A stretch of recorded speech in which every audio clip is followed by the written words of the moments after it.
even sort of gatekeepers of the community.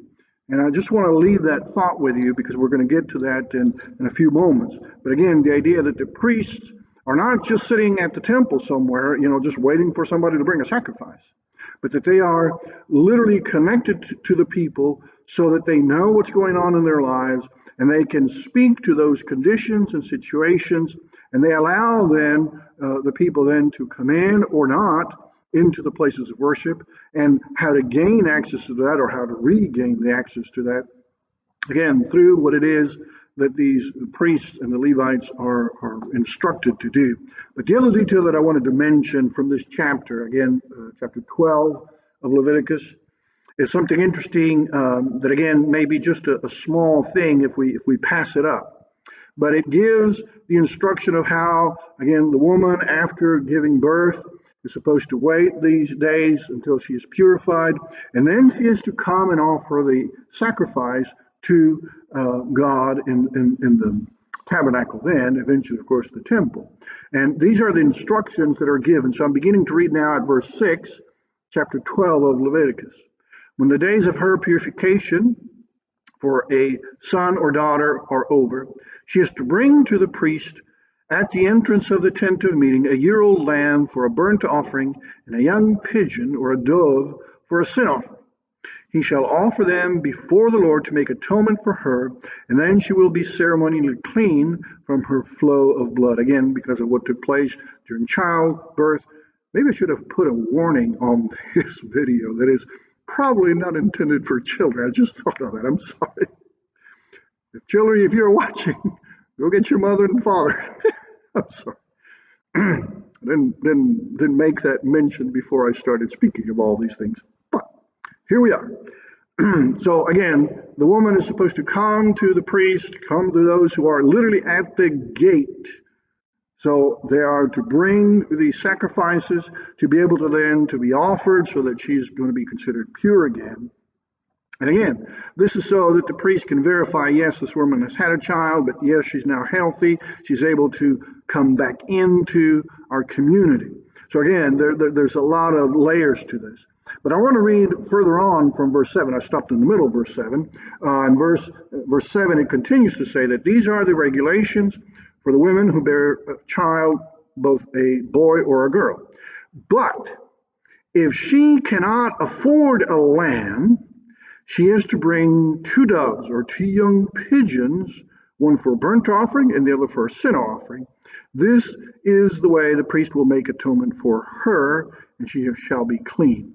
Now, why is that even significant? Well, again, first of all, because God is saying a lamb and another animal, another bird, would be maybe too costly for everyone. Now, every woman certainly would look forward to the opportunity of bringing children into the world. So it's a very common thing for every young lady to look forward to being married, and then immediately, of course, or soon thereafter, to bring children into the world. So this was a very important step in their lives, and they would look forward to this.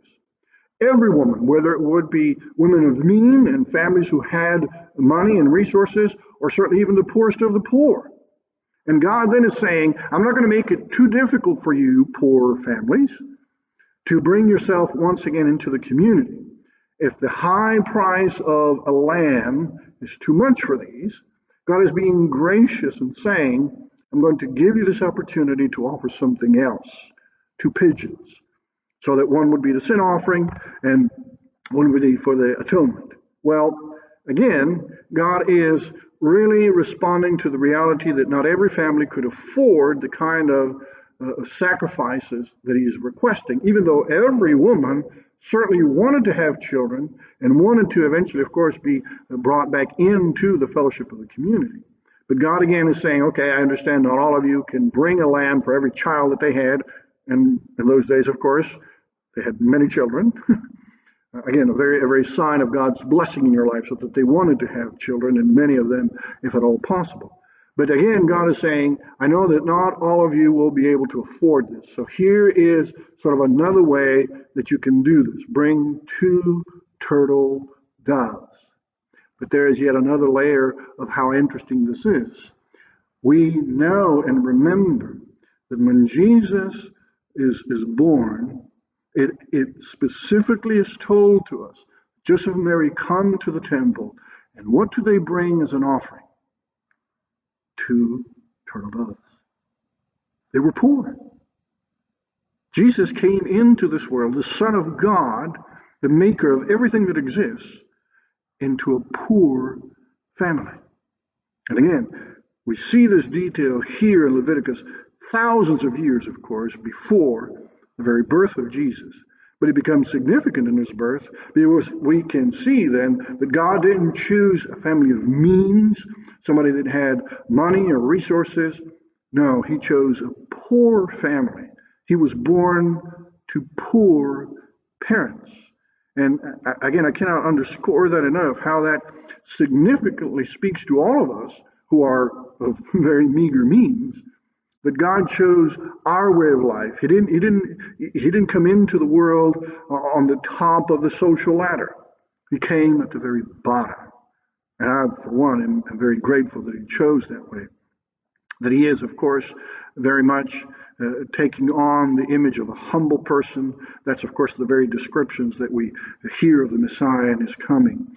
Well, I think another thing that bears to be mentioned about Mary and Joseph is that here they were, again, thousands of years after these laws had been passed, and they were observing them. They were very obedient Jews who were following the law. And in this case, again, this very specific reference, that after the child is born, once the purification time is gone through with the woman, she can come and offer these sacrifices to the Lord. They were coming to do this. They were very obedient. And yes, this is one of the qualities that God knew about them and why he chose them then to be, yes, the parents of the one who would be our Savior. Well, I want to try to move on a little bit further now, and we probably won't spend a whole hour together today, but I did want to mention some things of the next few chapters, because in chapters 13, 14, and 15, there is going to be some very direct descriptions and what to do with skin diseases. These are things and maladies, that affected people on the skin, and it is very telling because again you have to think that in those days they did not have the advances of modern science. A lot of things that may have happened internally, nobody would know what's happening inside unless, of course, it was made obvious. And one of the first signs that could be made obvious of something wrong with our bodies was something on our skin that people could see, whether it be some kind of discoloration or some change in the way in which that skin felt.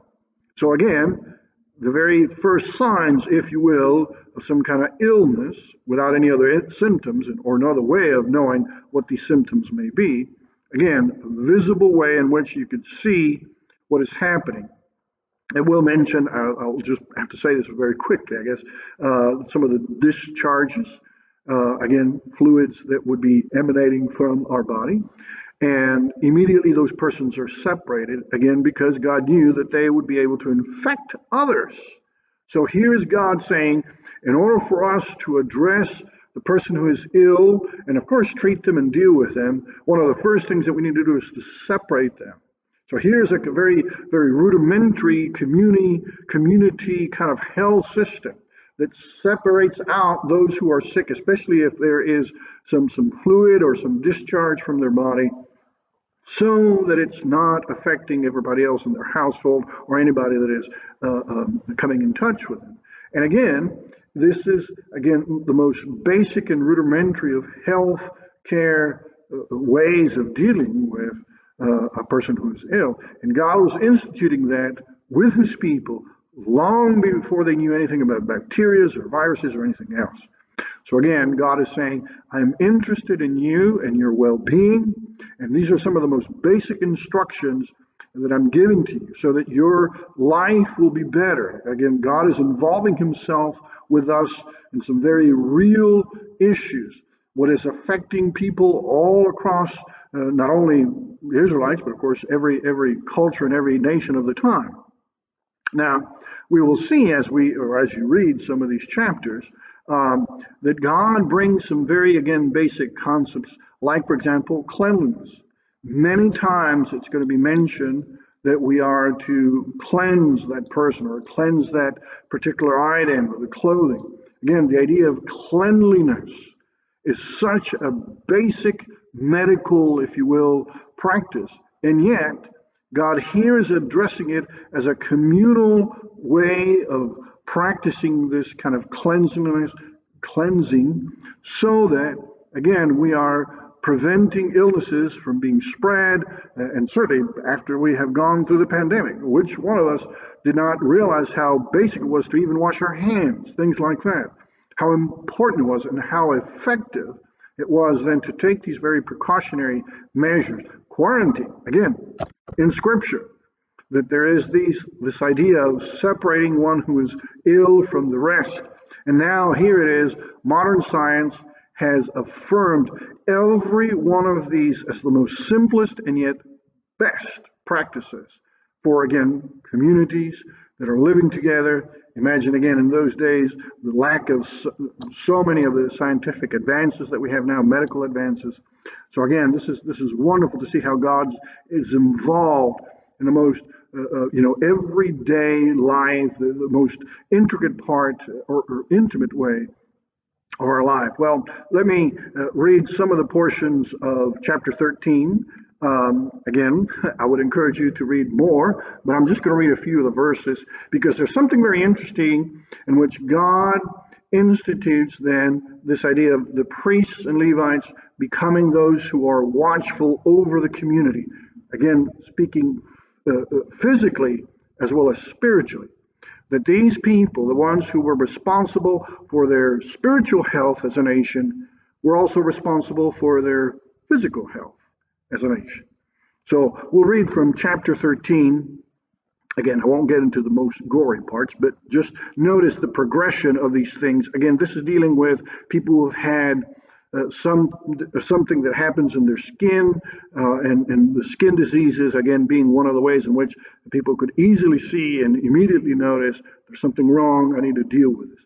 So chapter 13, let me read verse 3 first, which says, the priest is to examine the sore on the skin, and if the hair in the sore has turned white, and the sore appears to be more than skin deep, it is a defiling skin disease. Now again, not to get too gory, but the idea simply is that the priest is examining the skin. Again, we don't think, certainly me as a Salvation Army officer or pastor, we don't think of people in my position as those who would deal with health issues, even inspecting the skin of a person. But God said, these people who have spiritual health as their responsibility are going to be intimately connected with people, and so we will give them this responsibility as well. But it progresses. So that was verse 3. Notice what it says in verse 5. On the seventh day, the priest is to examine them, the same person, of course, with the same illness, and if he or she sees that the sore is unchanged and has not spread in the skin, he is to isolate them for another 7 days. So again, the priest is one further step with another inspection, and again, keeping them separate, the idea of quarantine, here it is, separate from everybody else, so that we can monitor what is happening to that person, and again, figure out if this is going to progress badly or not. Then in verse 6, on the seventh day, the priest is to examine them again. And if the sore has faded and has not spread in the skin, the priest shall pronounce them clean, and it's only a rash. They must wash their clothes, and then they will be clean. So again, God has literally instituted some of these very basic, rudimentary kind of practices so that it would be helpful for these people who had no other way of dealing with these diseases. But in the most basic way, God is saying, do this to take care of yourselves, take care of each other. And the people who are then supervising this very process are the priests. One more verse. Verse 8, we'll skip over verse 7.